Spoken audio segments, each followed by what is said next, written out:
Bonjour à tous, soyez les bienvenus. C'est l'heure du grand dossier sur LCI. Vladimir Poutine, le grand bluff. C'est le titre que nous avons choisi pour notre émission. Pourquoi ? Eh bien parce que la rencontre russo-ukrainienne à Istanbul ne se passe pas tout à fait comme prévu. La Russie a décidé d'envoyer une délégation qui pose question. On va l'analyser avec nos spécialistes dans un instant. Et tout se passe en Turquie aujourd'hui. Vous l'avez compris, avec Antalya, l'OTAN qui réunit avec les ministres des Affaires étrangères, avec Istanbul, cette rencontre qu'on attend et qui ne devrait pas tarder à débuter. C'est une première que les Russes et les Ukrainiens se parlent directement depuis 2022. Et puis à Ankara, Volodymyr Zelensky était présent pour rencontrer le président turc. Il est arrivé ce matin extrêmement déterminé. Zelensky, avez-vous un message à adresser à Vladimir Poutine ? Je suis là. Je pense que le message est assez clair. Oui, c'est clair, mais c'est peut-être pas reçu 5 sur 5 par Vladimir Poutine parce que le président russe, ça ne vous a pas échappé, n'est pas là. Il n'est pas en Turquie. Et non seulement il ne vient pas, mais en plus il déverse toute sa haine sur le président ukrainien via sa diplomatie. Il insulte son homologue. On a connu quand même meilleur démarrage pour des négociations de paix. Donald Trump, lui de son côté, eh bien, il estime que tout ça ne sert à rien tant que lui ne sera pas là, ni le président russe. Eh bien, rien ne sera concluant. Bref, vous l'avez compris, il se passe beaucoup de choses cet après-midi. On va analyser tout ça dans un instant. Volodymyr Zelensky qui a pris la parole il y a quelques minutes et qui a une nouvelle fois chargé la Russie. La Russie ne veut pas arrêter cette guerre, dit-il. La Russie doit démontrer une vraie volonté ou une décision véritable. Sinon, il n'y a pas de possibilité de prendre des décisions. Ce qui veut dire qu'il n'y a pas de volonté politique. Ce qui veut dire que la Russie ne veut pas terminer la guerre.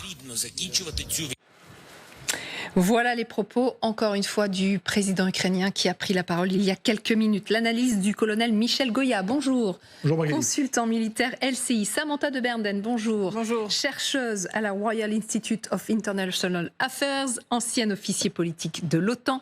Et Jean-François Bureau, bonjour. Bonjour. Ancien secrétaire général adjoint de l'OTAN. On part tout de suite à Istanbul, retrouver notre équipe qui est mobilisée sur place. Vous êtes sur place d'ailleurs depuis ce matin. Grégory Phillips et Margot Haddad. Bon, racontez-nous, parce qu'effectivement, on l'attend, cette photo qu'on n'a plus vue depuis 3 ans, une réunion entre les Russes et les Ukrainiens, ce face-à-face qui, normalement, devrait avoir lieu cet après-midi. Oui, tout a évolué minute par minute, heure par heure, avec de nouvelles informations. Nous n'étions même plus sûrs qu'une délégation ukrainienne allait se rendre ici à Istanbul. Mais coup de théâtre avec cette prise de parole du leader de la délégation russe, Vladimir Medinsky, qui est le principal assistant de Vladimir Poutine, qui a dit qu'ils attendaient la délégation ukrainienne. Un piège tendu donc par la délégation russe pour que la délégation ukrainienne fasse un pas et vienne à Istanbul. Ce sera donc Roustem Umerov, qui est le ministre de la défense ukrainienne, qui se rendra à la place de la grande délégation qui était initialement prévue. Volodymyr Zelensky ne s'y rendra pas et on apprend que ces négociations pourraient commencer à partir de ce soir et continuer même demain. En tous les cas, la délégation ukrainienne a prévu de rester demain. Toujours du côté américain, eh bien, les 2 envoyés spéciaux, Keith Kellogg et Steve Witkoff, sont toujours prévus dans le programme à partir de ce soir pour être au milieu de ces 2 délégations russe et de l'autre côté de la délégation ukrainienne, afin de pouvoir échanger et d'avoir les premiers critères de ces négociations, puisque pour le moment la condition des Ukrainiens est un cessez-le-feu inconditionnel de 30 jours, mais pour le moment, même si la Russie ne l'exclut pas, ça a l'air d'être loin de leur programme. Alors pour tout vous dire, Magali, quand nous sommes arrivés avec les équipes de LCI hier soir à Istanbul, on se doutait que ce début de négociation serait difficile, mais sans doute pas à ce point, puisque pendant toute la journée, il y a eu des échanges pour finalement arriver à un préaccord au moins sur l'ouverture des discussions. Il y a certes eu le problème des délégations, avec une délégation ukrainienne représentée, vous l'avez dit, par le ministre de la Défense, et une délégation russe de plus bas niveau, peut-on dire. Mais il y a aussi les problèmes de fond, à savoir par exemple le cessez-le-feu et puis le cessez-le-feu de 30 jours réclamé par les Ukrainiens et refusé à ce stade, en tout cas par Moscou. Et puis évidemment ce que les Russes mettent en avant ça depuis des jours et des semaines, à savoir les causes profondes de ce conflit, éloignement de l'Ukraine de l'OTAN, renversement du régime de Kiev, etc., qui sont évidemment évidemment des conditions inacceptables pour Zelensky. En tout cas, on est ce soir au milieu d'une folle journée diplomatique avec la réunion ce matin à Antalya des ministres des Affaires étrangères de l'OTAN, Zelensky qui a rencontré Erdogan et puis la conférence de presse qu'on a pu vivre sur LCI tout à l'heure, et maintenant peut-être ce soir ou demain matin, nous dit-on, le début de ces pourparlers qui seront, on le sait, difficiles, âpres. Les deux délégations vont se retrouver autour d'une même table après plus de 3 ans de guerre et de déchirement. L'Ukraine est bombardée quasiment chaque jour par la Russie, donc on peut évidemment mesurer le niveau de ressentiment qu'il y a envers la délégation russe, mais ils devraient commencer à se parler. Ce matin, je le disais tout à l'heure, le secrétaire général de l'OTAN se disait prudemment optimiste sur la tenue de ces discussions. On va rester sur cette tonalité. On est ce soir prudemment optimiste quant à l'ouverture, quant au début de ces discussions et surtout à leurs résultats. Justement, on va l'écouter dans un instant, Marc Rutte. Merci beaucoup à tous les deux. Merci à Éric Joseph. Vous donnez plutôt rendez-vous demain matin, si je vous comprends bien. Si jamais il se passe quelque chose à Istanbul, vous revenez vers nous, hein ? Ouais, vous ne nous oubliez pas. À tout à l'heure. Samantha de Berdan, il y avait d'énormes attentes sur cette rencontre, cette première rencontre entre les Russes et les Ukrainiens depuis 3 ans. Est-ce que vous êtes déçus ce soir ou pas ? Non, parce que je ne m'attendais pas à grand-chose, donc je ne suis pas déçue. Je vais même dire que si les Ukrainiens arrivent après ces négociations, enfin ces proto-négociations, je les appelais comme ça, à faire comprendre à Trump et à son entourage que Poutine ne veut pas négocier, ne veut pas cesser cette guerre, eh bien ce sera quand même quelque chose qui aura été positif pour les Ukrainiens. Et je crois que dans la vision des Ukrainiens, c'est peut-être ça leur objectif dans ces discussions. Parce que les Russes, ouais.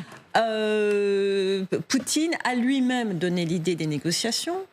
Je crois que dès le premier jour, il n'avait absolument aucune intention de se rendre à Istanbul, mais il a laissé planer le doute. Il a fait une énorme mise en scène et d'annoncer au dernier moment la délégation, d'annoncer même au dernier moment sa réaction à ce qui a été dit la semaine dernière à Kiev quand les 4 chefs d'État européens ont lancé l'idée d'un cessez-le-feu de 30 jours. Tout ça, c'est du cinéma, c'est du bluff, c'est de la poudre aux yeux. Du bluff. Vous reprenez le titre de notre émission. On y reviendra dans la deuxième partie parce que ça nous intéresse, cette stratégie du président russe. Qui envoie-t-il à Istanbul ? Les noms sont extrêmement importants et signifiants. Ça, on y reviendra. Mais Marc Rutte, donc le patron de l'OTAN, qui s'est dit quand même prudemment optimiste sur ce début de négociation. Écoutez. Je reste prudemment optimiste et pense que si les Russes sont prêts à jouer le jeu, pas seulement les Ukrainiens, je parle des Russes, des progrès pourraient être réalisés au cours des 2 prochaines semaines. Je reste prudemment optimiste.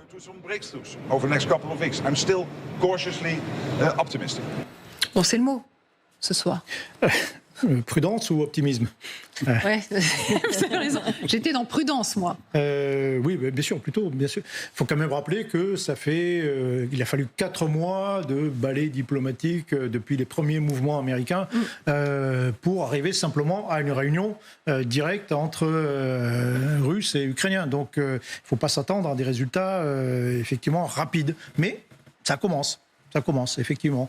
Ça, c'est le début de quelque chose. Quoi qu'il arrive, quels que soient les noms autour de la table, quelles que soient les circonstances, quelle que soit la durée de cette réunion, c'est le début de quelque chose. C'est le début de quelque chose, mais ça ne veut pas dire forcément que ça aboutira aussi à quelque chose. Non. C'est ça toute la difficulté. Dire les positions sont tellement irréductibles, sont déjà inconciliables pour l'instant, qu'il faut s'attendre à très longues négociations. Mais ça peut durer des mois, des années. Moi, ce qui me rend d'une certaine façon un petit peu confiance, c'est, au moins du côté russe, c'est le fait, par exemple, que les Russes sont en train d'investir dans la région du district militaire de Leningrad. On en a parlé, ils investissent, ils préparent des exercices Zapad de grande ampleur dans l'Ouest pour la fin de l'année, ce qui veut dire que peut-être de leur côté...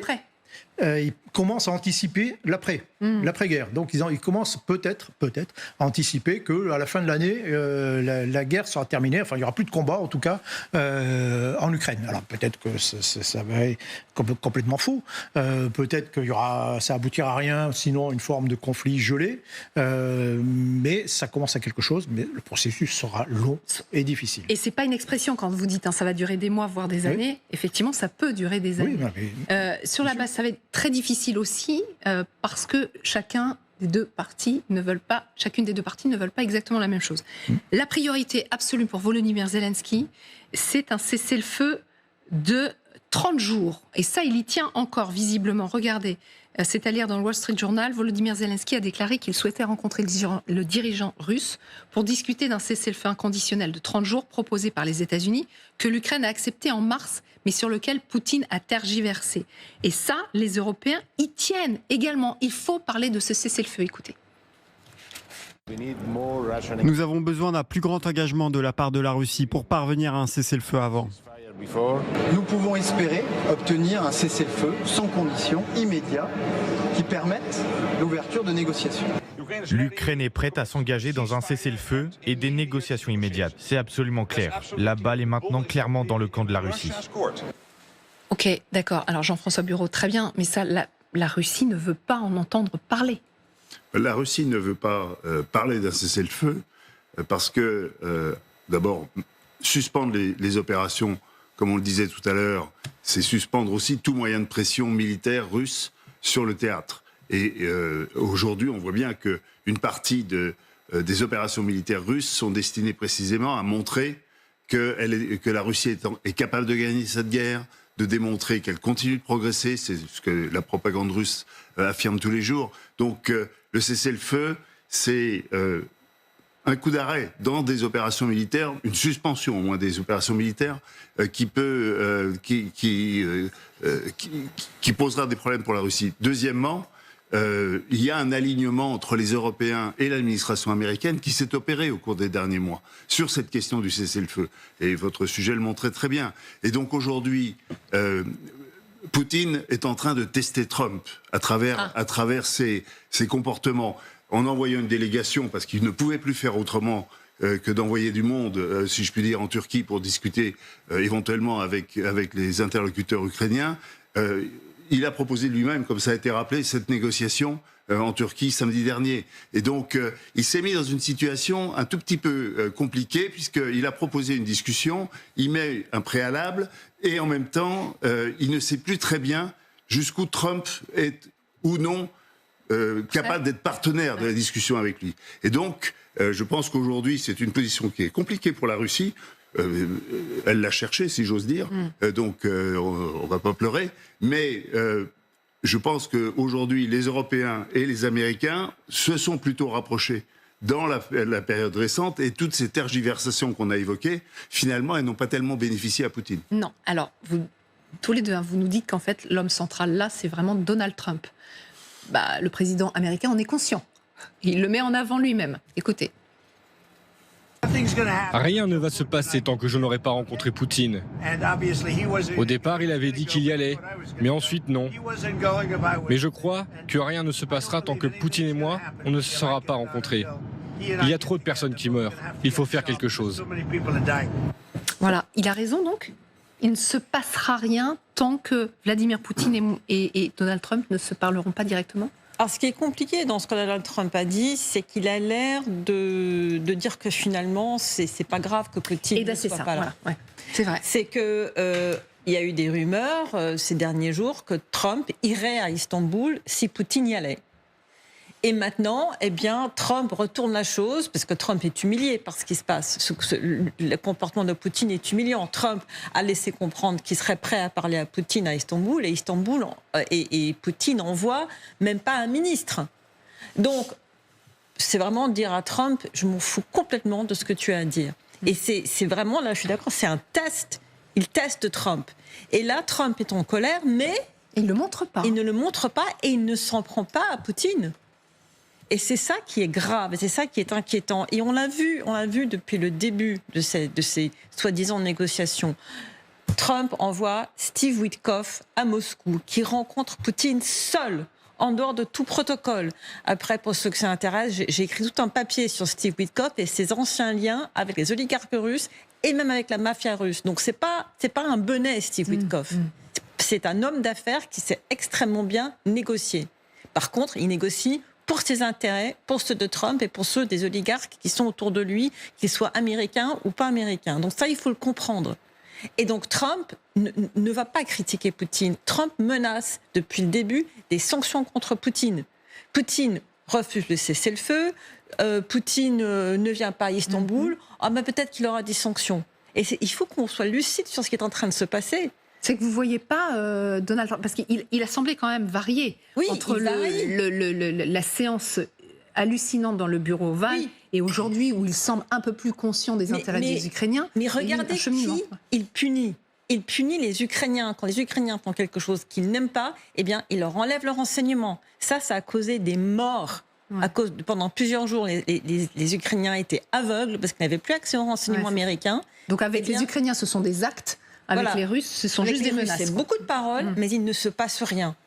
Et je crois que nous devons vraiment regarder ça en face avant pour comprendre où les choses vont aller et qu'est-ce qui se passerait si Trump et Poutine se rencontrent. Est-ce que ça va faire avancer les choses, un, et deux, si elles avancent, est-ce que ça va être au profit des Ukrainiens? Donc, personnellement, moi, contrairement à Marc Routet, je reste extrêmement pessimiste. Volodymyr Zelensky estime la même chose que vous. Là, Vladimir Poutine est en train de se moquer, je crois, ce sont les mots, de Donald Trump. On l'écoute. Je n'ai pas besoin de souligner que la Russie ne nous respecte pas. Ça, tout le monde l'a compris. C'est un manque de respect pour Erdogan, pour Trump. Le président américain a envoyé une délégation. Qui mène la guerre? Les deux pays en guerre sont l'Ukraine et la Russie. Le ministère des Affaires étrangères turc est là.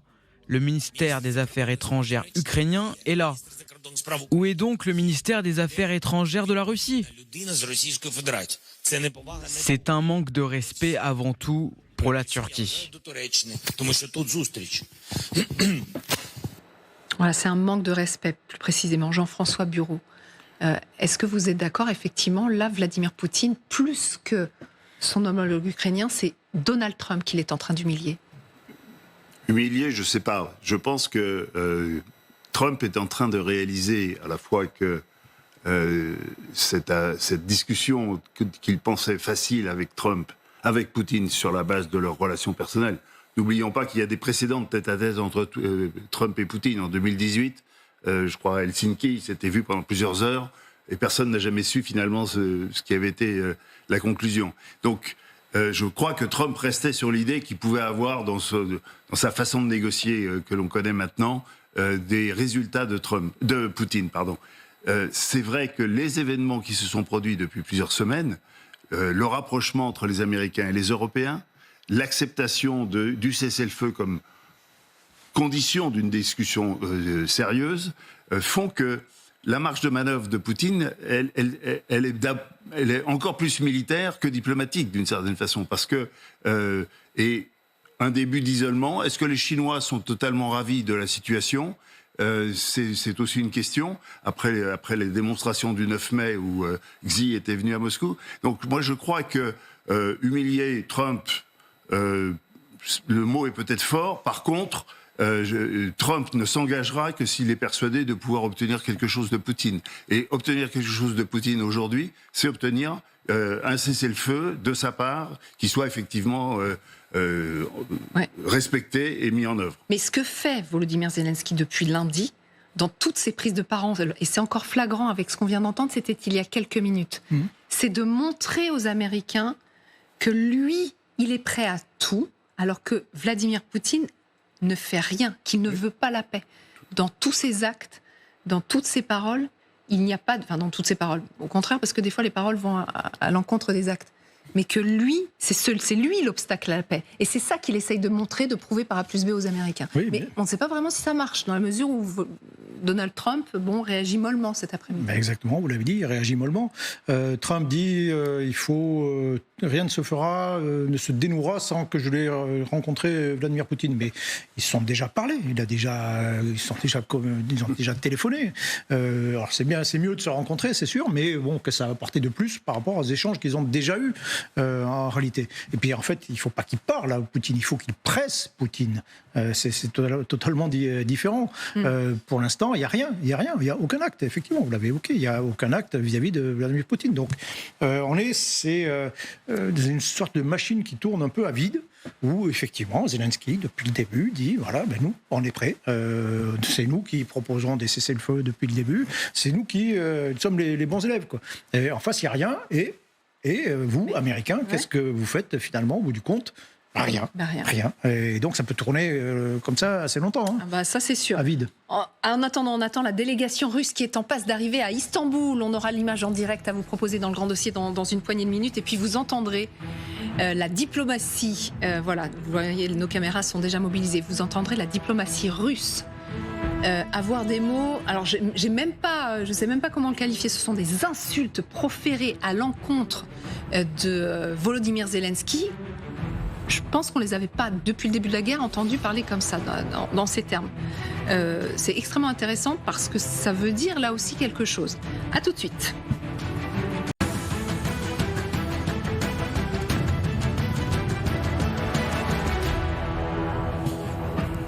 C'est la suite du grand dossier et on attend d'une minute à l'autre l'arrivée. Regardez, ce sont des images en direct, l'arrivée de la délégation russe à Istanbul pour ces pourparlers qui vont débuter avec les Ukrainiens, les premiers depuis 3 ans, depuis le début de la guerre en Ukraine. On en parle dans un instant, juste avant, le rappel des grands titres de l'actualité. Tout d'abord, cette longue audition pour le Premier ministre, 5h30 précisément d'audition devant la commission d'enquête de l'Assemblée nationale. François Bayrou a rejeté toutes les accusations de mensonges dans l'affaire Betaram. Ce matin, les rapporteurs de la commission sont revenus sur cette longue séquence extrêmement tendue et Paul Vannier, le député La France Insoumise, soutient que le Premier ministre a menti à l'Assemblée nationale.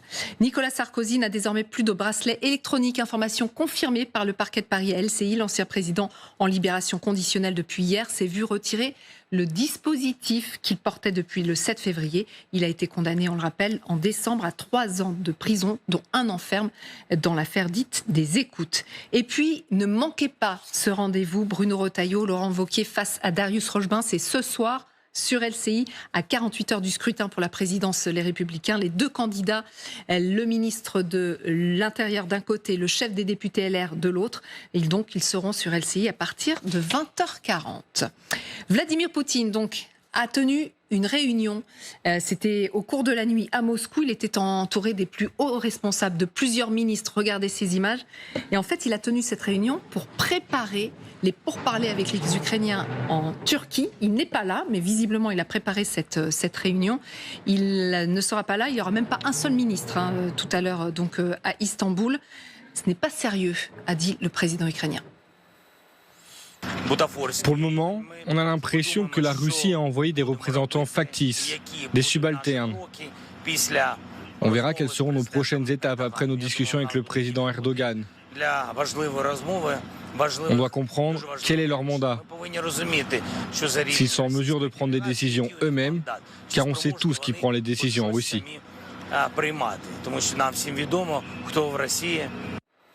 Alors tout cela, vous l'imaginez bien, n'a pas du tout plu à Vladimir Poutine. Évidemment, le président russe ne va pas s'abaisser à répondre directement à Volodymyr Zelensky. Non, il a chargé sa diplomatie russe de le faire. Et regardez, écoutez surtout, en quels termes? Zelensky est une personne pitoyable. C'est évident pour tout le monde ici. Il fait le guignol.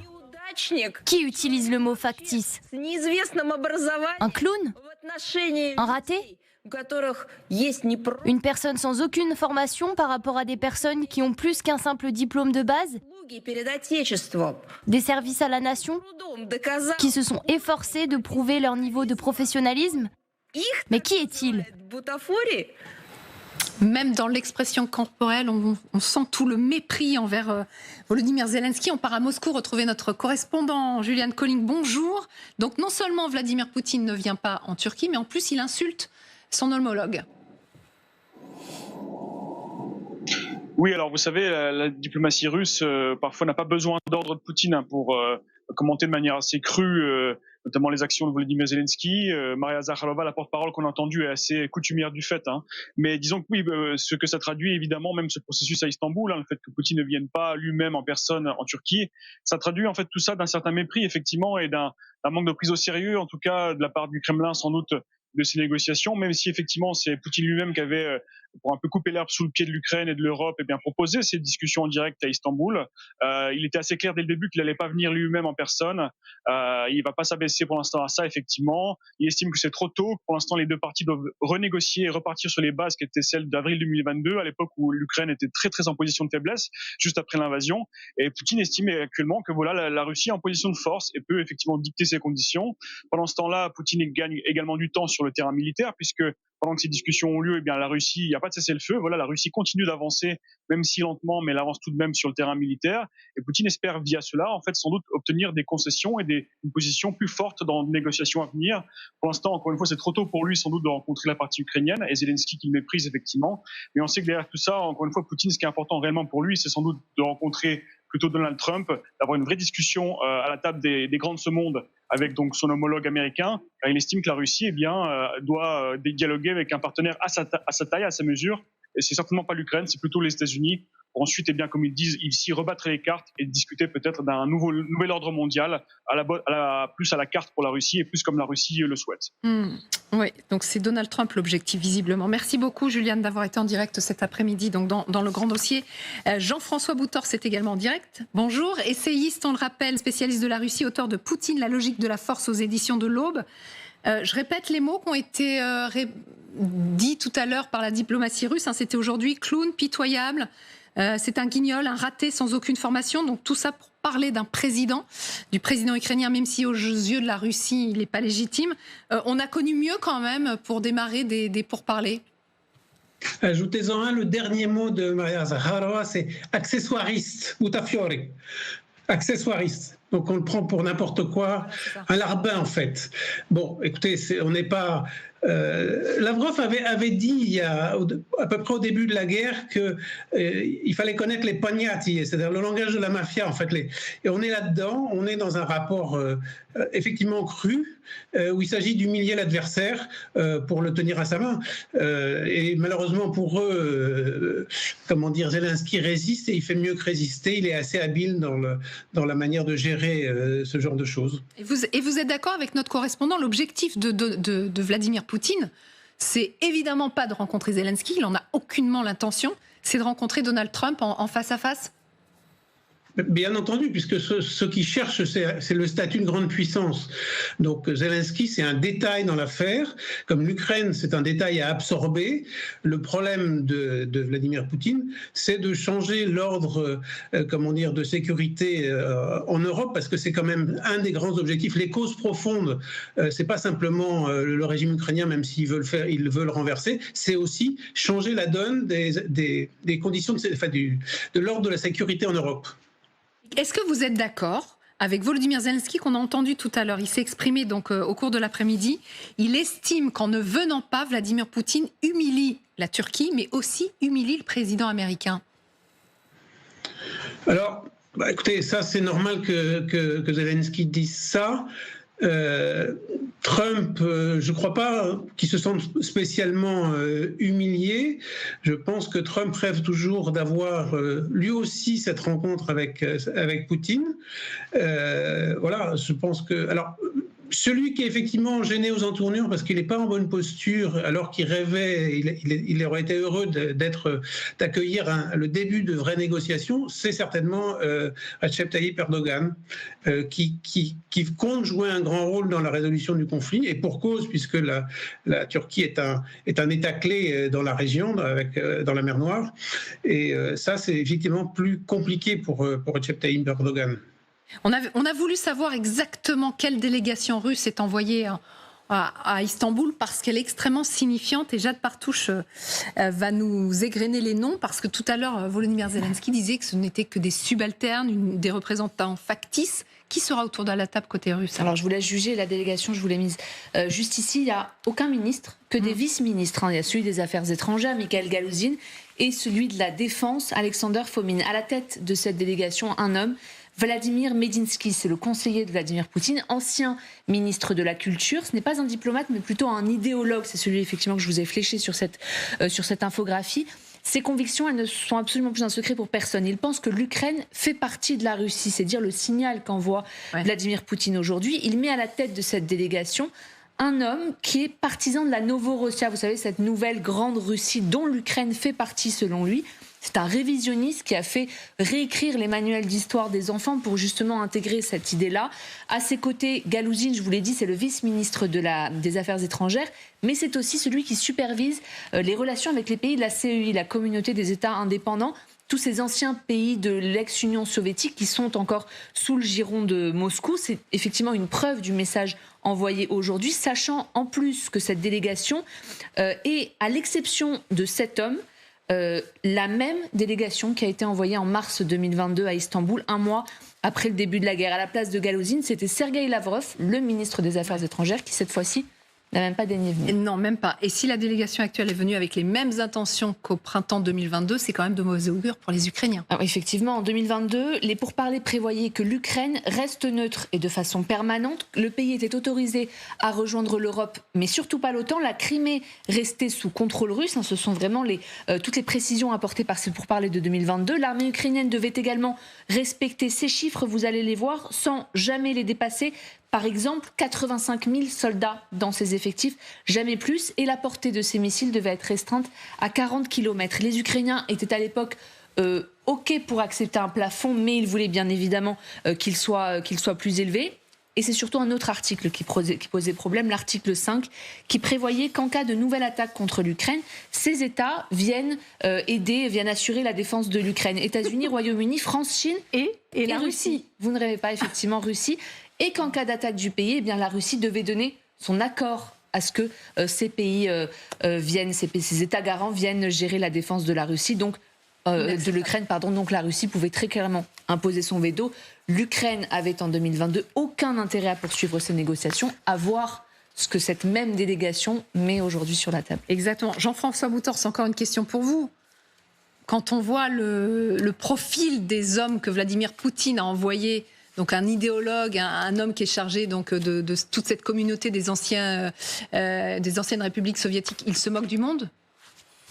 Oui, le troisième, il est chargé de la coopération militaire internationale. C'est pas en rapport avec les rapports avec la Chine et avec la Corée du Nord. Je voudrais dire une chose quand même très importante, c'est que Zelensky, il sait aussi manier les symboles, puisque quand il choisit d'envoyer le ministre de la Défense, Roustem Umerov, il envoie quelqu'un dont la famille, qui est issue d'une famille de Tatars de Crimée, qui ont été déportés par Staline. Donc, il envoie un signal fort à l'inverse en disant attention, moi j'oublie pas que la Crimée est à nous. C'est ça qui nous intéresse, Samantha de Berden. Avant même que les négociations commencent, il suffit de regarder les noms et on a compris les intentions russes. Oui, alors il faut d'abord quand même dire ces personnes sont des personnes extrêmement expérimentées. Il n'a pas envoyé des gens qui vont être des serviettes sur lesquelles on pourra dire et faire n'importe quoi. Ce sont des gens expérimentés qui savent négocier et qui sont des idéologues, qui sont fidèles à Poutine, qui sont fidèles justement, comme vous le disiez, à cette idée de la Grande Russie. Parce qu'il faut savoir, c'est qu'au ministère des Affaires étrangères russe, il y a beaucoup de vice-ministres. Et il y en a certains qui supervisent les relations avec l'Europe, d'autres avec les États-Unis. Et donc, M. Galouzine, c'est les relations avec les pays de l'ex-URSS. Oui, voilà. Donc ça, c'est très important. Et puis aussi, il y a, ce qui n'a pas été mentionné, il y a le chef du renseignement militaire, à mon information, qui est aussi actuellement à Istanbul. Donc oui, les Russes... alors, Maria Zakharova, entre ses insultes, donc la porte-parole du ministère des Affaires étrangères, entre les insultes qu'elle a proférées vis-à-vis de Zelensky, elle a quand même laissé glisser que les Russes sont peut-être ouverts à un léger bouger sur les questions territoriales. Mais ce qu'il faut comprendre, c'est que ces questions territoriales sont importantes pour la Russie, certes, mais c'est pas ça le nœud du sujet avec ces négociations. Le nœud du sujet, c'est le statut de l'Ukraine à l'avenir. Parce que si l'Ukraine va être amputée de 20, 21, 22, 25% de son territoire, c'est pas ça le problème. C'est que les Russes veulent que l'Ukraine soit neutralisée. Pas d'entrée dans l'OTAN, démilitarisée, et un gouvernement qui est pro-moscovite. Donc, on en revient à la présence de M. Galouzine, qui lui veut recréer, en tout cas peut-être pas légalement, mais de facto, une grande URSS. Et c'est ça que les Russes veulent, c'est ça le nœud des négociations. Donc quand on a Trump qui dit oui, que c'est un bout de territoire, comme ci, comme ça, on s'en fout pas, parce qu'il y a des personnes qui sont sur ces territoires qui vont souffrir, et si elles sont incorporées ou pas dans la Russie. Mais ce n'est pas ça le nœud du problème. Poutine. Il ne veut pas un territoire X ou Y, il veut toute l'Ukraine, d'une façon ou d'une autre. Alors, selon l'agence russe, l'agence de presse TASS, la délégation russe, visiblement, est arrivée, ça y est, à Istanbul. Donc, elle va pouvoir prendre place dans un instant. Et le chef de ces délégations russes, donc Vladimir Medinsky, a accordé une conférence de presse ce matin. On l'écoute. Notre délégation officielle a été désignée par le président russe. Elle possède toutes les compétences nécessaires et tous les mandats pour mener les négociations. La délégation souhaite un dialogue constructif et souhaite rechercher des solutions possibles et des points communs. Jean-François Buron, on est rassuré. Dialogue constructif, et il ajoute un peu plus tard, on est prêt à des compromis. Oui, mais qu'une délégation commence par dire qu'elle est mandatée par le chef suprême et qu'elle a toutes les compétences pour négocier, c'est quand même c'est une façon troublante de justifier sa présence. Ouais. En réalité, le message, il est aussi destiné à l'opinion publique russe, qui est de dire ce qui va être fait à Istanbul, c'est sur ordre du président, sous contrôle. Donc, n'ayez pas d'inquiétude, on va pas revenir en arrière, mais comme cela a été dit, l'objectif de la négociation, là, aujourd'hui, il est clairement soit d'une mise en scène, soit de gagner du temps. Il ne sortira rien de cette négociation tout de suite. Ça, c'est sûr, c'est gagner du temps, encore une fois. Oui, et du temps, il y en aura, parce que ça risque de durer extrêmement longtemps. Mais ce que veulent les Russes, c'est pas la paix, en fait, hein, c'est la victoire. Ils veulent concrétiser sur le champ diplomatique leurs actions militaires. Et ces actions militaires vont continuer tout le long, parce que tant qu'ils ne sont pas refoulés, tant qu'ils ne sont pas arrêtés, ils vont continuer.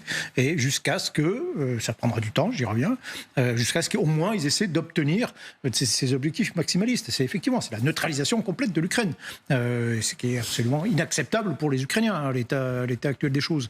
Ouais. Et donc, oui, ça va bloquer. Ça va bloquer. Mais je rappelle que ces négociations pour la Corée, ça avait duré 2 ans. Oui. Et entre-temps, il y a eu des combats. Il y a eu plus de morts pendant les négociations que pendant la première année d'opération. Les négociations sur le Vietnam, ça avait duré 3 ans entre Kissinger et le Ductau à Paris, où on avait passé 2 semaines pour savoir quelle serait la forme des tables.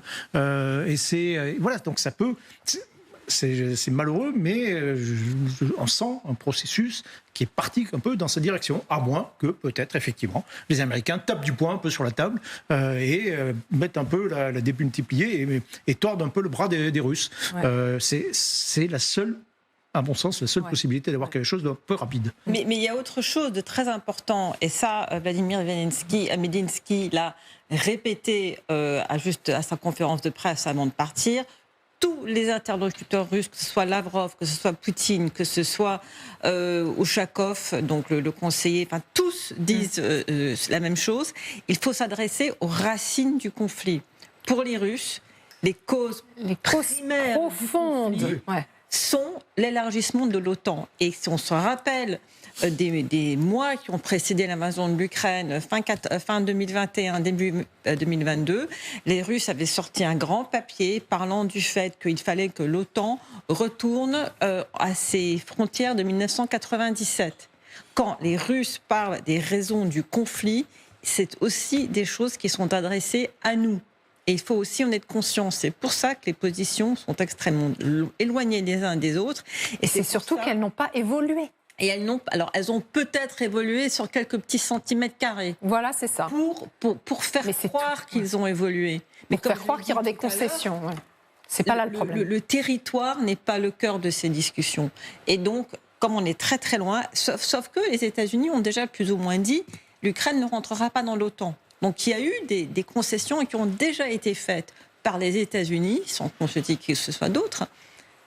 Avant même que les négociations commencent, c'est peut-être pas la meilleure tactique de négociation de faire des concessions avant de commencer. Ah bah non, ça se disait, voilà. Ouais, exactement. Et les Ukrainiens le savent. D'ailleurs, je lisais hier, et je ne sais pas si d'autres autour de la table peuvent me le confirmer, que l'Ukraine ne fera pas partie du sommet de l'OTAN cette année.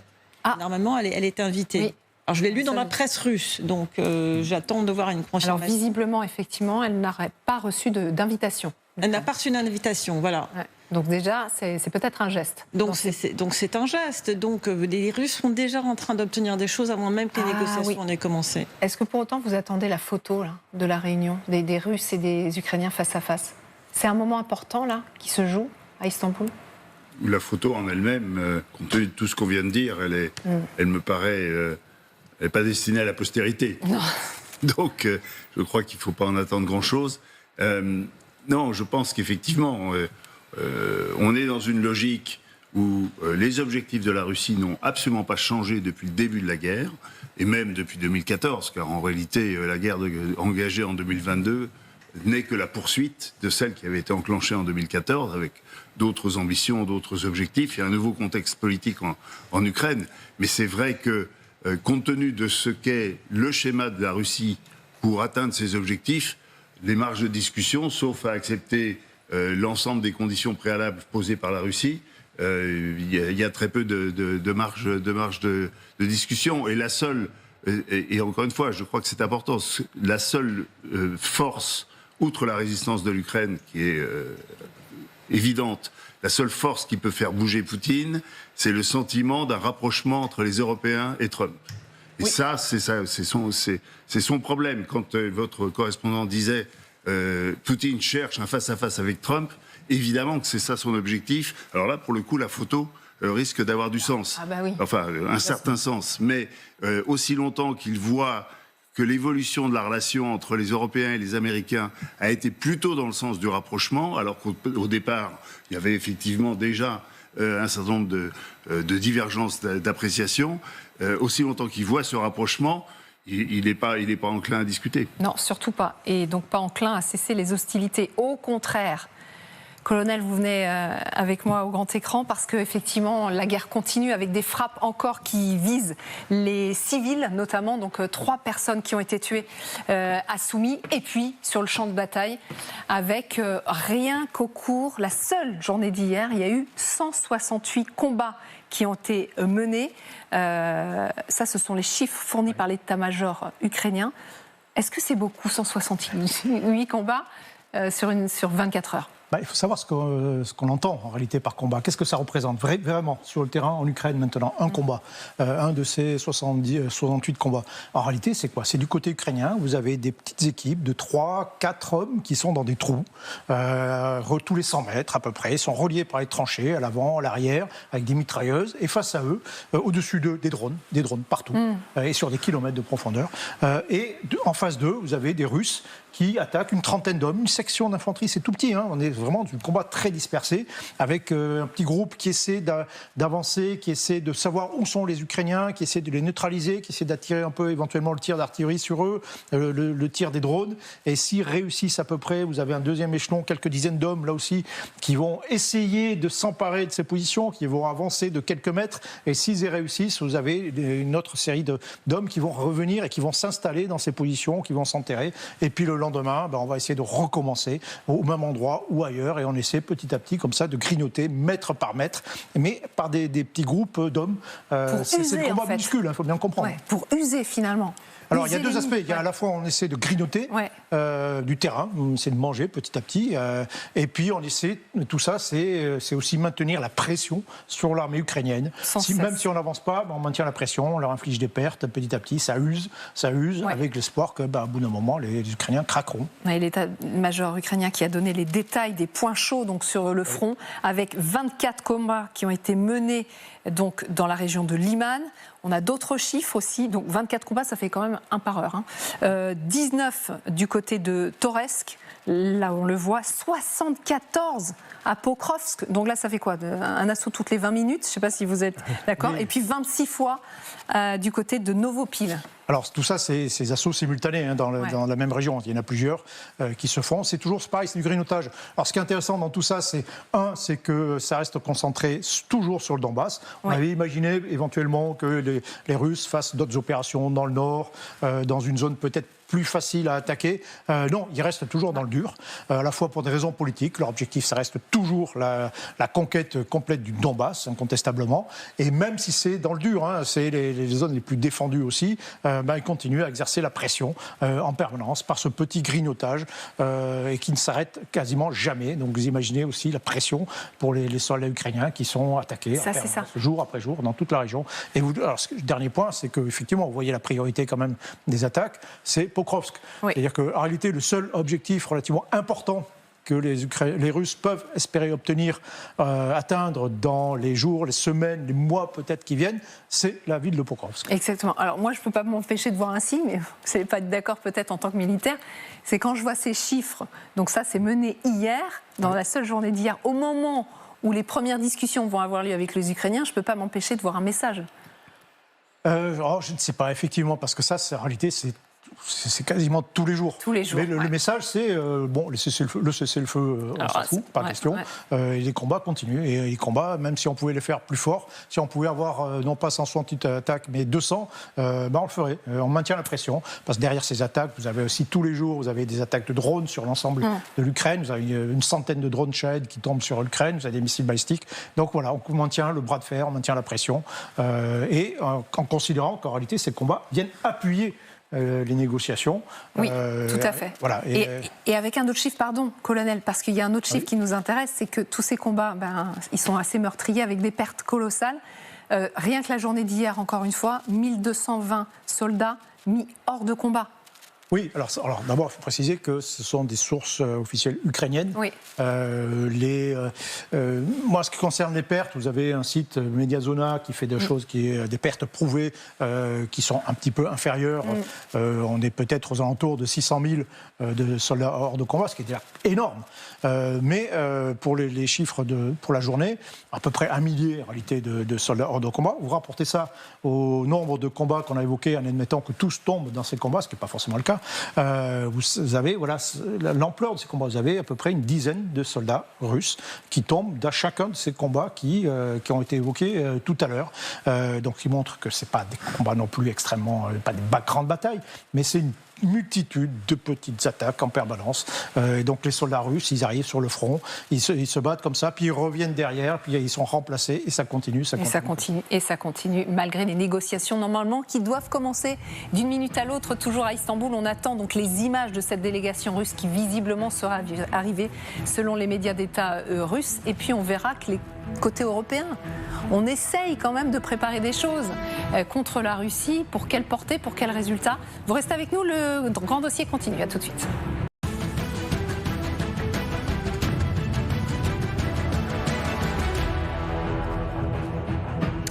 Et on se retrouve pour la troisième partie du grand dossier. On va partir tout de suite à Istanbul. C'est là qu'aura lieu tout à l'heure la réunion. Alors tout à l'heure, on ne sait pas trop en fait. La réunion entre les Ukrainiens et les Russes. Justement, Hélène Bonnet, vous qui êtes sur place avec Julie Regard, vous allez pouvoir peut-être nous éclairer. Quand est-ce qu'elles vont commencer ces négociations ? Eh bien, c'est la grande question. Il va falloir s'armer de patience. Est-ce que ces négociations vont démarrer dès ce soir ou alors à partir de demain? Il va falloir patienter encore un peu pour le savoir. Du côté russe, eh bien, on a fait savoir du côté de la délégation russe que les envoyés de Vladimir Poutine étaient présents à Istanbul, qu'ils attendaient d'en savoir plus, de voir ce qui se passait du côté de la délégation ukrainienne avant de venir ici au palais de Dolma-Bache. C'est là qu'avaient eu lieu, souvenez-vous, en 2022, les dernières négociations entre Russes et Ukrainiens. Pour l'instant, on n'a vu aucun mouvement. Et côté ukrainien, aujourd'hui, eh bien, on a bien senti que le président Zelensky était agacé par la composition de la délégation russe, qu'il estime ne pas être au niveau. Et finalement, il a cédé. Il envoie lui aussi son ministre de la Défense qui va conduire une délégation ici pour discuter avec les Russes. Volodymyr Zelensky qui dit le faire par respect à la fois pour le président américain mais aussi pour son hôte turc Recep Tayyip Erdogan. En réalité, on estime que la pression mise par Donald Trump a fini par jouer dans la balance. Volodymyr Zelensky ne veut pas être accusé d'être responsable de l'échec de ces discussions. Elles vont donc bien avoir lieu, mais ce qu'on peut dire pour l'instant, c'est que on ne sait pas quand ça va commencer. Ce sont les Américains et les Turcs qui vont sans doute jouer les médiateurs dans les prochaines heures. Merci beaucoup, Hélène. Bon courage, patience, on a bien compris. Pourquoi tant d'attentes, de suspense dans ces négociations? On s'est longtemps demandé si Vladimir Poutine viendrait. On s'est longtemps demandé qui la Russie enverrait sur place. On s'est longtemps demandé ce qui allait se passer. Et puis là, on attend, en fait. Ça devait être aujourd'hui, ça devait être ce matin. Finalement, c'est cet après-midi. Finalement, peut-être demain. Il y a aussi une mise en scène. Il y a une mise en scène des deux côtés. Il y a toujours une mise en scène lors de ce genre d'événement. Et là, on voit bien, les enjeux sont énormes. Les enjeux sont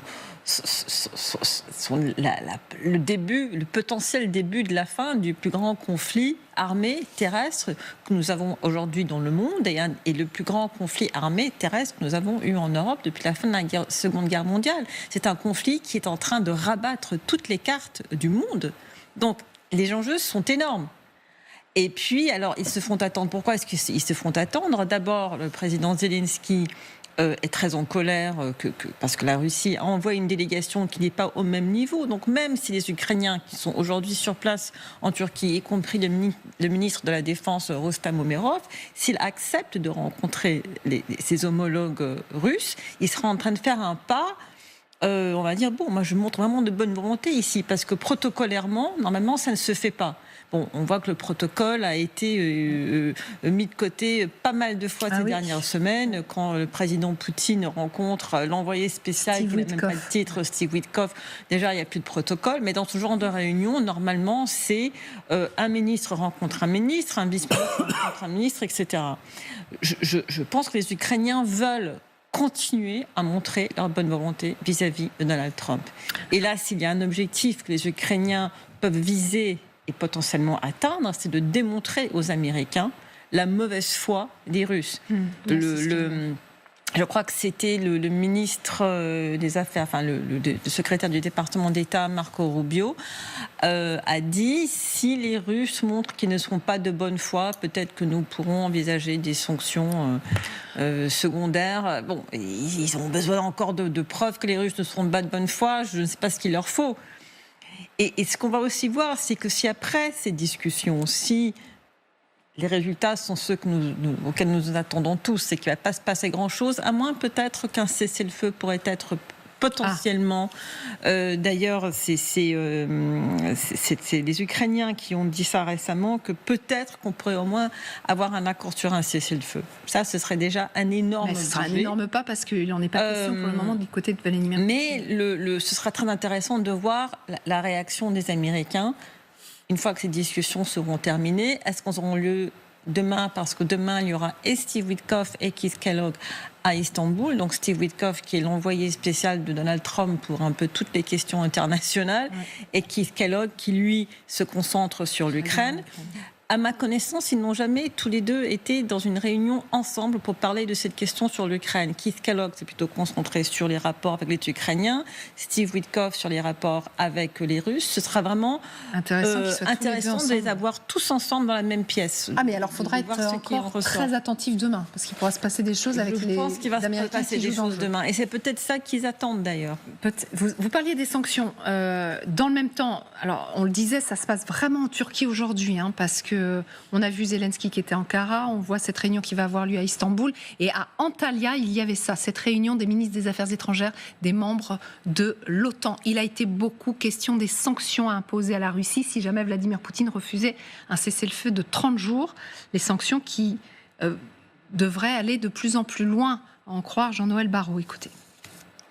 Nous, les Européens, nous voulons accompagner l'Ukraine dans ses négociations de paix, puisque nous voulons la paix, mais nous nous préparons aussi, avec des sanctions qui seraient massives, à contraindre Vladimir Poutine à initier ces négociations de paix s'il continuait à les esquiver.